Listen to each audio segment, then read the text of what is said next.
Hello guys, welcome back to my YouTube channel mister Prince. ഇന്നത്തെ വീഡിയോയിൽ നമ്മൾ നോക്കാൻ പോകുന്നത് നമ്മുടെ ഷാങ്സിനെയും ഷെംറോക്കിനെയും കുറിച്ചാണ്.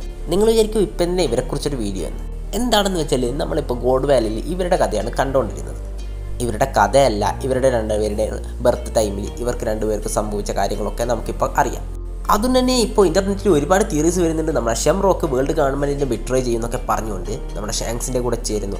ഇങ്ങനെ ഒരുപാട് തിയറീസ് വരുന്നുണ്ട്. അപ്പോൾ അതിനെക്കുറിച്ചാണ് നമ്മൾ ഇന്നത്തെ വീഡിയോയിൽ നോക്കാൻ പോകുന്നത്. ഇതിനുള്ള കാരണങ്ങളും ഇതൊക്കെ നമ്മൾ ഇന്നത്തെ വീഡിയോ ചർച്ച ചെയ്യുന്നുണ്ട്. അപ്പോൾ അതെന്തൊക്കെയാണെന്ന് അറിയാൻ താല്പര്യമുള്ളവർ വീഡിയോ മുഴുവനായിട്ട് കാണുക. അതുപോലെ നമ്മുടെ ചാനൽ ആദ്യമായിട്ട് കാണുന്ന ഏതെങ്കിലും കൂട്ടുകാരുണ്ടെങ്കിൽ നമ്മുടെ ചാനൽ തീർച്ചയായിട്ടും സബ്സ്ക്രൈബ് ചെയ്യുക. പെട്ടെന്ന് തന്നെ 6K അടിക്കാൻ സഹായിക്കുക. അപ്പോൾ ഞാനധികം പറഞ്ഞു വേർപ്പിക്കുന്നില്ല, നമുക്ക് നേരിട്ട് വീഡിയോയിലേക്ക് പോകാം. നമുക്കറിയാം, ഇപ്പോൾ ഗോഡ് വാലി ഇൻസിഡൻറ്റിൽ നമ്മുടെ ഡ്രാഗനാണ് നമ്മുടെ ഷെംറോക്കിനെയും ഷാങ്സിനെയും സേവ് ചെയ്യുന്നത്.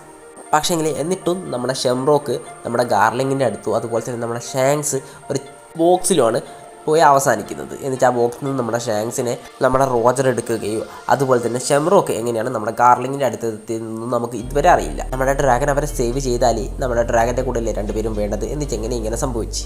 ഒരു പക്ഷേ ആ ഡ്രാഗൻ ആ ടൈമിൽ നമ്മുടെ ഗാർലിങ്ങെ അറ്റാക്ക് ചെയ്തിട്ടുണ്ടാകും. ആ ടൈമിൽ നമ്മുടെ ഡ്രാഗൻ വളരെ വീക്ക് ആയതുകൊണ്ട് തന്നെ നമ്മുടെ ഡ്രാഗൻ ആ ടൈമിൽ രക്ഷപ്പെടാൻ പറ്റിയിട്ടുണ്ടാവില്ല. അപ്പോൾ ആ ടൈമിൽ ഡ്രാഗന് അവരെ എവിടെയെങ്കിലും ഒളിപ്പിച്ച് വെച്ചിട്ടുണ്ടാവും. അങ്ങനെ എന്തെങ്കിലും ആയിരിക്കും സംഭവിച്ചിട്ടുണ്ടാവുക. അങ്ങനെയായിരിക്കും ഒരാളെ നമ്മുടെ ഡ്രാഗനെ കിട്ടുന്നത്. അപ്പോൾ ഒരാളെങ്കിലും രക്ഷപ്പെടുത്തണം എന്നുള്ള രീതിയിലായിരിക്കും നമ്മുടെ ഷാങ്സിനെ ആ ബോക്സിൽ നമ്മുടെ ഡ്രാഗൻ ഒളിപ്പിക്കുന്നത്.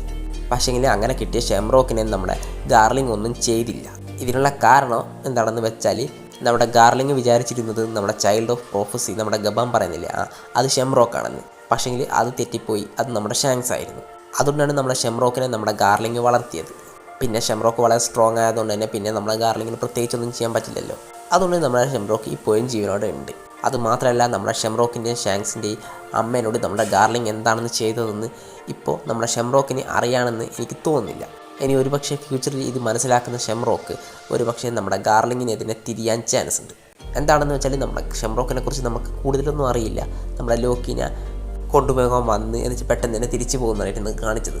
തൻ്റെ അച്ഛനെ പോലെ തന്നെ നമ്മുടെ ഷെംറോക്ക് ഈവിൽ ആകണമെന്നില്ല. അങ്ങനെ അല്ലെങ്കിൽ ഒരു പക്ഷേ ഈ സത്യങ്ങളൊക്കെ മനസ്സിലാക്കുമ്പോൾ നമ്മുടെ ഷെംറോക്ക് നമ്മുടെ ഷാങ്സിൻ്റെ കൂടെ ചേരാൻ ചാൻസ് ഉണ്ട്. ഇനിയിപ്പോൾ ഒരു പക്ഷേ ഇങ്ങനെയും നടക്കാൻ നമ്മുടെ ഷെംറോക്കും ഷാങ്സും ചൈൽഡ് ഓഫ് പ്രോഫസി ആയിരിക്കും. ഒരാൾ സണ്ണാണെങ്കിൽ ഒരാൾ മൂണ്, അങ്ങനത്തെ രീതിയിൽ നിങ്ങൾക്കറിയില്ലേ, അങ്ങനെയായിരിക്കാനും ചാൻസ് ഉണ്ട്. ഏത് സൈഡിലാണോ പവർ കൂടുതൽ ആ സൈഡ് വിജയിക്കും. അപ്പോൾ നിങ്ങളുടെ അഭിപ്രായം എന്താണ്? നമ്മുടെ ഷെംറോക്ക് നമ്മുടെ ഗാർലിങ്ങിനെയോ അതുപോലെ തന്നെ വേൾഡ് ഗവൺമെൻറ്റിനെ ബിട്രേ ചെയ്യുകയോ ഇല്ലയോ? ഈ ഒരു കാര്യത്തിനെക്കുറിച്ച് നിങ്ങൾ കമൻറ്റ് ചെയ്യുക. അതുപോലെ തന്നെ നമ്മുടെ വീഡിയോ ഇഷ്ടപ്പെട്ടിട്ടുണ്ടെങ്കിൽ നമ്മുടെ ചാനൽ തീർച്ചയായിട്ടും സബ്സ്ക്രൈബ് ചെയ്യണം. അതുപോലെ തന്നെ ഞാൻ എൻ്റെ വാട്സപ്പ് ഗ്രൂപ്പിൻ്റെ ലിങ്ക് താഴെ ഡിസ്ക്രിപ്ഷനിൽ കൊടുത്തിട്ടുണ്ട്. അതിൽ കയറാൻ താല്പര്യമുള്ളവർ അതിലും കയറുക. അതുപോലെ തന്നെ ഒന്നും കൂടെ പറയണം, ചാനൽ ഇപ്പോൾ 6K ആവാനായിട്ടുണ്ട്. എല്ലാവരും സബ്സ്ക്രൈബ് ചെയ്താൽ പെട്ടെന്ന് തന്നെ നമുക്ക് 6K അടിക്കാം. അപ്പോൾ ഇന്നത്തെ വീഡിയോ ഇത്ര മാത്രമല്ല. മറ്റൊരു സംബന്ധിച്ചിട്ട് കാണുന്നവർ ബൈ ബൈ.